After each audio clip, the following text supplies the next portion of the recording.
ধর্ম মন্ত্রণালয় নিয়ে চিফ অ্যাডভাইজারের আজকে একটা বড় মিটিং ছিল। সেখানে বলা হয় যে ইমামদের অলরেডি ৫০০ জন আলেমের সাথে তারা এক ধরনের ঘরোয়া বৈঠক করেছেন, তাদেরকে এই গণভোটের বিষয়ে জানিয়েছেন এবং সোফার তারা খুব ভালো সাড়া পেয়েছেন তাদের কাছ থেকে।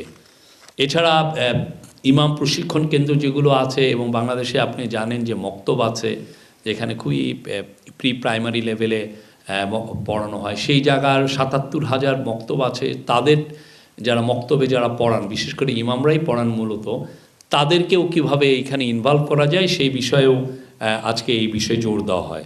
আর বাংলাদেশে মসজিদ আছে ৪ লক্ষ, বাংলাদেশে ঢাকায় একাই আছে ৪,০০০ মসজিদ।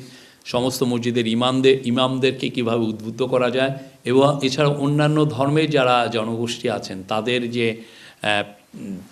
যেই মন্দির, গির্জা, উপাসনালয়গুলো যেগুলো আছে তাদের মাধ্যমে কিভাবে জনগণকে উদ্বুদ্ধ করা যায় গণভোটের বিষয়ে, বিশেষ করে জুলাই সনদের বিষয়ে, সেই বিষয়েও আজকে মিটিংয়ে জোর দেওয়া হয়। আর ধর্ম মন্ত্রণালয় থেকে প্রচুর লিফলেট, হাজার হাজার লিফলেট ছাপানো হচ্ছে।